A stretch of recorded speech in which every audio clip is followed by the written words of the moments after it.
तो मुझे एक अच्छी तरह घटना याद है कि उन दिनों में ट्रेन्स जो थी, रेलगाड़ियाँ वो बहुत तेज़ स्पीड की सुपर फास्ट नहीं होती थी। उनके अंदर खिड़कियाँ खुली होती थी, कोयले का इंजन होता था, और उस ट्रेन में अगर कोई व्यक्ति पंजाब से चल कर के माउंट आबू पहुंचता था तो उसका सारा शरीर, सारे कपड़े काले हो जाते थे कोयले से, और थकावट भी लंबे सफ़र से होती थी। तो एक बार इसी प्रकार से मैं दोपहर को 2 बजे के करीब ब्रह्मा कुमारी आश्रम पांडव भवन माउंट आबू में पहुंचा। पंजाब से चलकर समझिए कि 30 घंटे की वो जर्नी थी, और सारा मेरा शरीर, कपड़े आदि कोयले से कालक से भरे हुए थे, शरीर थका हुआ था। तो मैं जब पहुंचा तो मुझे वहाँ एक स्थान है जिसको हम एरोप्लेन कहते हैं, वो पांडव भवन में सबसे ऊंची कमरे हैं छत के ऊपर। एरोप्लेन में मुझे स्थान दिया गया और मैं अपने सूटकेस, होल्डाल, उन दिनों बिस्तरा साथ ले जाते थे, सहित जाकर वहाँ पहुँचा। और इतना थका हुआ था क्योंकि दोपहर का टाइम हो चुका था, भोजन का टाइम पूरा हो गया था, कि मैं अपने ड्रेस सहित वहाँ जो खाट पड़ी थी उसके ऊपर लेट गया, जूते भी नहीं उतारे, कि मैं आधा पौना घंटा रेस्ट करता हूँ और उसके बाद मैं नीचे जाऊँगा चाय के वक़्त और जा कर के चाय पीकर स्नान आदि करूँगा। इतने में मुझे खड़ाओं की आवाज़ आई कि ब्रह्मा बाबा लकड़ी की खड़ाऊँ पहनते थे, तो जैसे कि बाबा ऊपर सीढ़ी से ऊपर आ रहे हैं। तो मैं बाहर निकल कर के खड़ा हो गया, अपने कमरे का बाहर से कुंडली लगा दी कि बाबा आएंगे, वो क्या कहेंगे कि देखो ये बच्चा जो है ऐसे मैली ही ड्रेस में बड़ा है। तो मैं आके बाहर खड़ा हो गया, बाबा मेरे कमरे में आके ये तो ना देखें इसने होल्डाल भी नहीं खोला। तो बाबा के साथ हमेशा बच्चे आया करते थे साथ साथ। तो बाबा बच्चों के साथ आए, छत पर आए और सीधा पानी की टंकी की ओर गए और पानी की टंकी को खुलवाया। वास्तव में बाबा पानी की टंकी को ही देखने आए थे और बाबा हर बात में ज्ञान सुनाते थे। तो बच्चों को कहा कि देखो बच्चे, जैसे ये टैंक में जंक रस्ट लग जाता है और उस जंक को बाबा कैरोसिन ऑयल को घासलेट कहते थे, घासलेट से उसको साफ़ किया जाता है। इसी तरह से आत्माओं को भी जंक लगा हुआ है। मैं भी आके बीच में खड़ा हो गया था, बाबा ने मेरे शरीर की ओर तो देखा ही नहीं और कहा अच्छा बच्चे आए हो। तो थोड़ी देर में बाबा नीचे चले गए। उसके बाद मैंने महसूस किया कि मेरी सारी थकावट, मेरी सारी जो अपने बारे में, शरीर के बारे में देख रहा था, वो सब दूर हो गया। मैं बिल्कुल रिफ़्रेश हो गया बाबा के थोड़े से संग से, 2 शब्द सुनने से। और मैं 2-2 सीढ़ी फांद कर नीचे गया और किचन में जाकर चाय बनाया। उसके बाद मैं तैयार हुआ। वो थकावट मुझे दोबारा आई ही नहीं, महसूस ही नहीं हुई, जैसे कि वो बाबा के संग से दूर हो गई हो।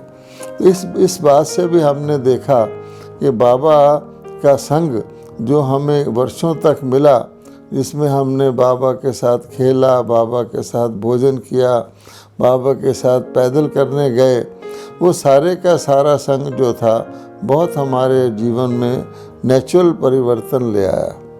बाबा जब हमको पैदल भी ले जाते थे तो वापस बीच बीच में खड़े होकर पूछते थे कि बच्चे तुमको शिव बाबा याद है। इस प्रकार से बाबा हमें चलते फिरते शिव बाबा की याद दिलवाते थे। और बाबा हमको ये भी सिखाते थे कि योग में रहकर कोई भी कर्म करोगे तो कभी भी नुकसान नहीं होगा। इसलिए बाबा हमको पैदल ले जाते थे तो भी पहाड़ी के ऊपर ऐसे रास्ता लेते थे जहाँ पत्थरों के ऊपर बिल्कुल सावधानी से चलना पड़ता था। आगे आगे बाबा स्वयं होते थे और कहते थे बच्चे शिव बाबा को याद करके चले आओ, कुछ नहीं होगा। और हम हमेशा देखते थे कि नए से नए रास्ते में बाबा ले जाते थे और हम सब शिव बाबा को याद करके चलते थे। तो कभी ऐसा नहीं मैंने देखा कि कोई गिर गया हो या कोई पत्थर से किसी का पैर फिसल गया हो। ये अभ्यास भी बाबा हमको कराते थे और बाबा ने बच्चों को अनेक परिस्थितियों से पार करवाया। शुरू में बाबा ने बच्चों को शहजादे शहजादियों की तरह रखा। उनके कमरे के पर्दों तक को सेंट लगाया जाता था, बहुत ही सुख सुविधा में रहते थे। फिर बीच बीच में बाबा बच्चों का टेस्ट भी लेते थे। तो बाबा ने एक बारी सब बच्चों को कहा कि हर एक को, चाहे कोई बीमार भी है, उसको छाछ और डोडा खाने को मिलेगा। कई दिन तक वही भोजन सब ने किया, लेकिन कोई भी बच्चा बीमार नहीं हुआ और बीमार भी जो थे वो भी यही भोजन करते रहे। इस प्रकार से बाबा ने शिव बाबा में बच्चों का निश्चय दिलवाया। एक बार कुछ धन की कमी हो गई थी तो बाबा ने गुड़ में सोडा मिलवाकर एक ऐसी चीज़ बनवाई जिसको बाबा ने उस वक़्त बोर्नविटा कहा और अपने हाथ से प्यार से बच्चों को खिलाया। तो बच्चे खुशी खुशी उस बोर्नविटा को खाकर भी बहुत संतुष्ट थे।